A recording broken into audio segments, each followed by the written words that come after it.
আজকে আমি আপনাদেরকে তৈরি করে দেখাবো ক্যাশনাট সালাদ রেসিপি। এই রেসিপিটি ভাতের সাথেও খাওয়া যায়, আর ভাত ছাড়াও এমনিতেই খেতে অনেক মজা। খুবই সহজ একটি রেসিপি, চলুন দেখিয়ে দিচ্ছি। আমি প্রথমে নিয়ে নিব গরুর মাংস। এখন দিয়ে দিচ্ছি জিরা বাটা, রসুন বাটা, আদা বাটা, মরিচের গুঁড়া, তারপর দিয়ে দিচ্ছি লবণ স্বাদ মতো।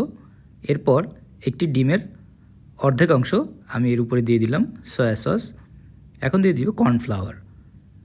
এরপর এগুলোকে আমি খুব ভালোভাবে একসাথে মাখিয়ে নিব। আপনারা কে কোথা থেকে আমার এই ভিডিওটি দেখছেন অবশ্যই কমেন্ট করে জানাবেন। আমি আপনাদের সবার কমেন্টের উত্তর দিব, কারণ আপনাদের কমেন্ট পড়তে আমার অনেক ভালো লাগে। 10 মিনিটের জন্য ম্যারিনেট করতে রেখে দিব। এরপর গরম তেলের ভিতরে আমি এই মাংসগুলোকে ছেড়ে দিব। তারপর আমরা এই সবগুলোকে ভালোভাবে ভেজে নিব। এই রেসিপিটি আপনারা চাইলে বাচ্চাদের জন্য বা বড়দের জন্য তৈরি করে দিতে পারেন।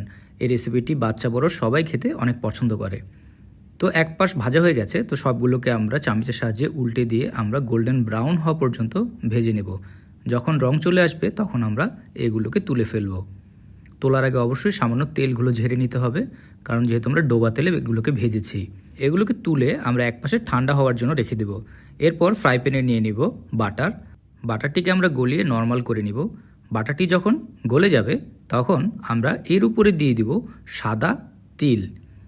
সাদা তিল এর উপরে দিয়ে আমরা তারপর দিব পেঁয়াজ, এখন দিব কাঁচামরিচ, এরপর দিয়ে দিব ক্যাপসিকাম, গাজর, শসা, লবণ স্বাদ মতো, তারপর দিয়ে দিব আমরা গোলমরিচের গুঁড়া। এরপর এই সবগুলোকে আমরা ভালোভাবে একসাথে মিক্স করে নিব। মিক্স করে আমরা 2 মিনিটের মতো রান্না করব। খেয়াল রাখবেন আমরা এইগুলোকে সামান্য ফ্রাই করব, অনেক বেশি ভাজা ভাজা করব না। সামান্য ফ্রাই হয়ে যাওয়ার পরে আমরা এগুলোকে একটি বাটিতে নিয়ে নিব। দেখতেই পাচ্ছেন আমরা এগুলোকে সামান্য ভেজেছি। তো এখন এগুলোকে আমি একটি বাটিতে নিয়ে নিলাম। এরপর এর উপরে আমি দিয়ে দিব ভাজা গরুর মাংস। এখন আমি এর উপরে দিয়ে দিব ভাজা ক্যাশনাট, যাকে কাজু বাদাম বলে।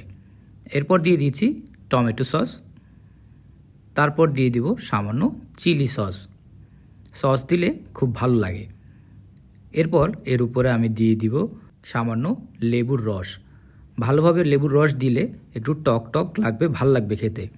সামান্য চিনি দিতে পারেন আপনাদের স্বাদ মতো। এরপর এগুলোকে আমি ভালোভাবে মিক্স করে নিব। মিক্স করা হয়ে গেলে এগুলোকে আমরা খাবারের জন্য পরিবেশন করতে পারি। আপনারা চাইলে এর উপরে সামান্য ধনিয়া পাতা দিয়ে নিতে পারেন, আর যারা পছন্দ করেন না তারা না দিলেও চলবে। তো দেখতেই পাচ্ছেন খুব সহজেই আমরা ক্যাশনাট সালাদ ঘরে তৈরি করে ফেললাম। এরকম মজার মজার রেসিপি পাওয়ার জন্য টোস্টেড বাংলা পেজকে অবশ্যই ফলো করবেন। ভিডিওটি ভালো লাগলে একটি লাইক অ্যান্ড শেয়ার করতে ভুলবেন না।